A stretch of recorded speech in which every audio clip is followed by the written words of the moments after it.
A gente tem notícia sobre o presidente Lula. Daqui a pouco a gente vai conversar com a deputada Lindice da Mata para falar sobre reforma ministerial.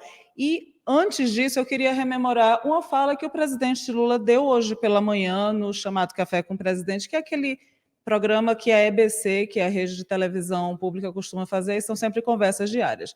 Bom, nessa entrevista, que foi a entrevista que o presidente Lula concedeu, ele confirmou a criação de mais um ministério, ou seja, ele cedeu, não sei se dá para a gente dizer pressões ou talvez encantos do Centrão, e anunciou a criação de mais uma pasta, é isso mesmo, vai ser o Ministério de Pequenas e Médias Empresas, seria a 38ª pasta. Bora ouvir um trechinho do que o presidente falou, porque é um discurso bem interessante, principalmente vindo de um presidente que é do PT. Mas nós também sabemos que tem muita gente que não quer carteira assinada.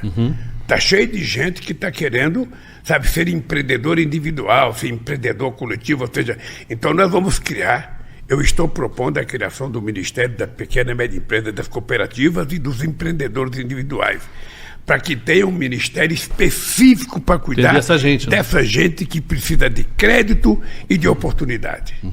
Esse é o papel do Estado, criar as condições para as pessoas poderem participar. Então, como a gente pode ouvir, por que eu disse que é um discurso interessante quando a gente pensa que é de um presidente do PT? Porque a gente sabe que o PT sempre teve um discurso muito forte, alinhado com centrais sindicais, alinhado com uma forma de trabalho, carteira assinada, o famoso CLT. E o discurso do presidente Lula vai justamente numa linha de empreendedor, ou seja, é um discurso para justificar a criação deste ministério. Agora, bora tentar entender um pouquinho esse xadrez, essa movimentação de peças. O que está acontecendo? O presidente Lula disse que vai criar esse ministério, 38ª pasta, como eu disse. O que tem por trás disso? Basicamente, o governo quer, como eu falei, abrigar nomes do Centrão. Ele já conseguiu trazer o União Brasil na figura de Celso Sabino para o Ministério do Turismo. Celso Sabino, a gente lembra, muito próximo de Elmar Nascimento, que é o líder do União Brasil na Câmara. Então, tá lá, chequem. União Brasil, se deram por satisfeito ou não, a gente não sabe, mas está ok. Ele tem 2 partidos agora que está dando uma trabalheira para fazer esse arrumado, que é o PP, de Arthur Lira, ninguém menos. Uma pessoa simples, uma pessoa fácil de agradar, o presidente da Câmara, Arthur Lira. Bom, PP de Arthur Lira e o Republicanos. No caso, com a criação desse ministério, o que aconteceria? Portos e Aeroportos, hoje comandado por Márcio França, ficaria com o Ministério de Micro e Pequenas Empresas e abriria essa vaga em Portos e Aeroportos. Para abrigar quem? Republicanos, na figura de Silvio Costa Filho. Silvio Costa Filho, então, assumiria Portos e Aeroportos. Márcio França iria para esse novo ministério a ser criado, Pequenas e Médias Empresas. Não tem um nome oficial, na verdade, mas em tese a princípio vai ser isso. E aí também teria o fator PP. O PP está disputando a presidência da Caixa Econômica e também, olha só, uma pasta estratégica demais, que é o Ministério de Desenvolvimento Social. Por que eu estou falando estratégica? Porque é o Ministério de Desenvolvimento Social que comanda o Bolsa Família. Tem uma coisa em política que a gente fala muito, que é o seguinte: não adianta entregar ministérios que não entregam, ou seja, ministérios são interessantes para os partidos na medida em que eles podem administrar verbas e entregas à população, inclusive para ter visibilidade.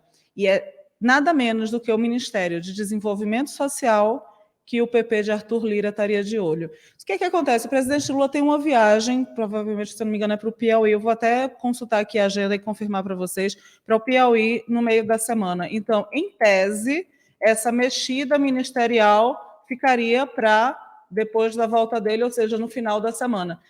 Lembrando que tudo é deve em política, tudo é deve, porque semana passada devia ter acontecido até o final da semana, na outra também até o final da semana. Então, esse assunto está sendo postergado. E está sendo postergado porque é uma matemática nada fácil, como vocês sabem, 37 pastas, e ele mexeu numa, vai ter efeitos em cadeia nas outras, sim, a gente também pode esperar mudanças. Tem se falado até do Ministério Ciência e Tecnologia, que está com Luciana Santos, do PCdoB, que ele também poderia dar uma reorganizada ali, e também do turismo. Esses ainda estão quietinhos ali, mas a tendência é que haja também essa mexida.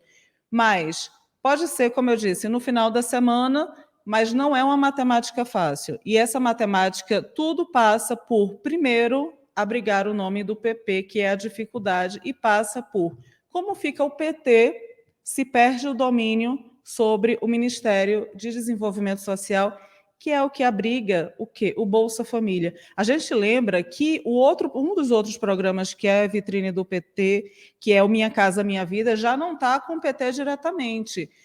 Se eu não me engano, eu vou até confirmar aqui, eu acho que é infraestrutura, não, cidades, lembrei. Cidades é o que comanda o Minha Casa Minha Vida. Já não é do PT. Aí eles perderiam, em tese, Minha Casa Minha Vida e o Bolsa Família? É uma pergunta que fica. O PAC, que é um programa que o PT tem apostado muito as fichas, que é um programa que deve começar a rodar, já foi lançado, mas deve começar a rodar no segundo semestre, teve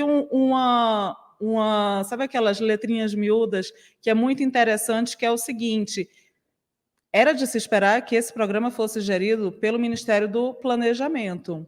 Não, ele está com ninguém menos que a Casa Civil, que é uma pasta extremamente política. E é uma pasta comandada por Rui Costa, que tem uma certa, como é que eu posso dizer, uma relação um tanto quanto turbulenta com o Congresso, é uma relação quase que de amor e ódio.